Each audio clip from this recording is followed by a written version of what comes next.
heading out to the country, heading to Greg's mom's. Thought we would take you guys along with us for the ride. We're right now climbing the hill to go over the Tailrace Canal. Let's see how many boats are down there. Yeah, it's a good bit. Down that way is the dam. Anyway, I'm driving down Highway 402 heading towards the flowing well, and this is my favorite part of going there. All these trees kind of making a canopy over the road.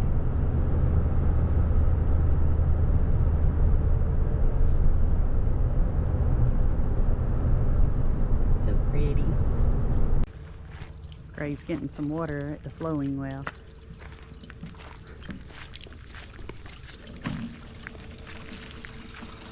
It's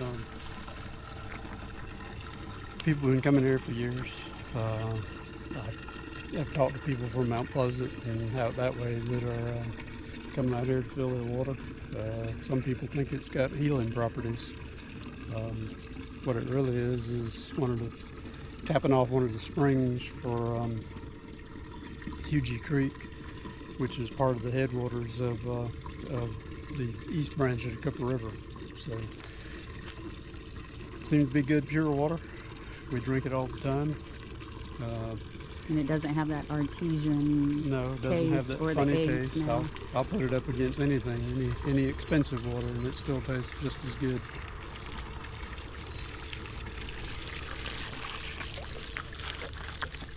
You can see how clear it is.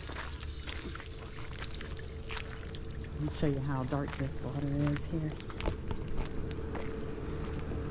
And it gives you a comparison. It's kind of weird. Ouch. Got the deer flies around us. Careful around these edges as we walk in the corner over here. I don't know about over there. Okay, thank you. I don't know until I move my fishing pole and it's just walking around.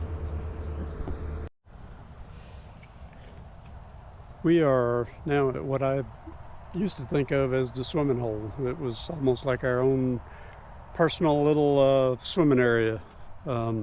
Back in the day, the water was a nice, clear, bluish green, turquoise kind of color.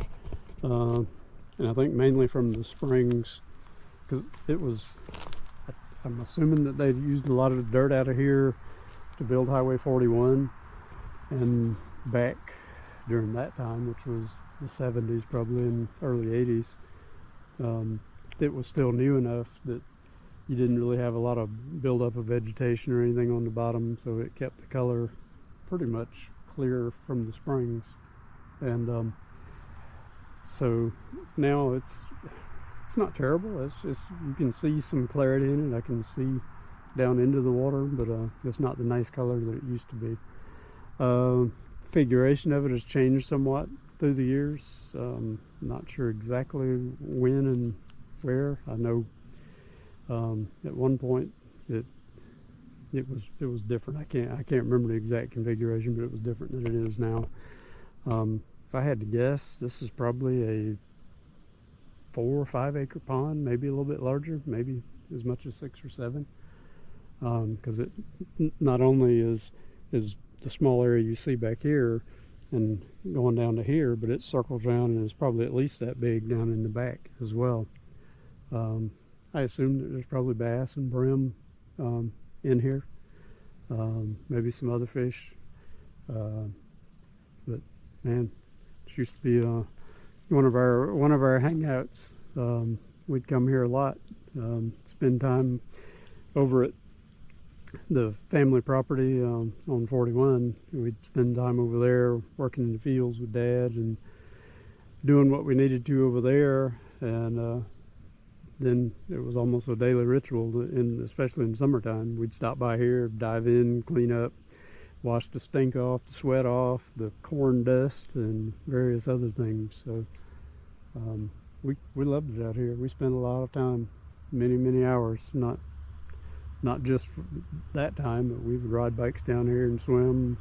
We'd bring the whole family here and swim at times. I mean, it was nice. It was like 7-8 foot deep in some areas. So you had some shallow areas, so you could actually have kids in it too. So it was great.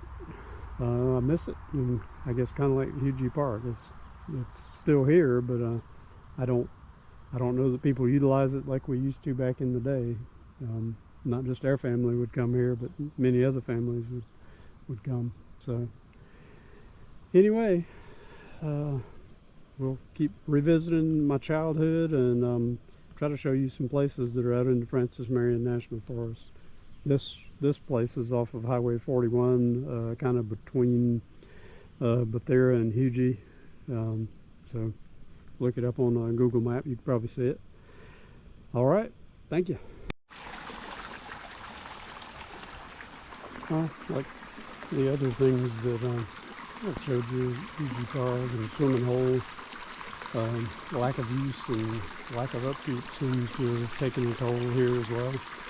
This is the Hellhole road that runs back behind the swimming hole. Got what was a dike system here that they used to dam it off and flood this side of the road, and that would create a nice big flat for the ducks, and used to be a nice wood duck population out here, and I'm assuming that maybe there's still some upkeep going on. I've seen a couple of the duck boxes out here, or what used to be where the duck boxes were, so maybe they aren't, but again, so much of this was driven through the Forest Service and the things that they did, and a lot of that was driven through timber sales that they did. They would keep the roads up, so the timber and pulpwood was more accessible, but I guess after Hugo they didn't do a whole lot with timber sales. You don't see them cutting out here anymore, which is in some ways a good thing, because then you get nice new forestation and the growth's starting to get a little bit older. Makes for some beautiful forest country, but some of the roads that were so accessible back in the days where you could get into the forest, now they have let kind of deteriorate, and so it's a lot of the places that we used to get to, you just can't. Up here is a pretty good example of what I was talking about with the deterioration of the roads. Some of it is just grown up of vegetation, but then you've got an area that got washed out, I would assume, in one of the heavy rainfalls, heavy floods that we had back at some point, and it just washed this section out, and nobody has fixed that, so it makes it really, really difficult to get around, and there's so many roads out here that are like that now. So anyway, maybe one day it'll improve and things will change, but again, it's allowing things to get pretty out here.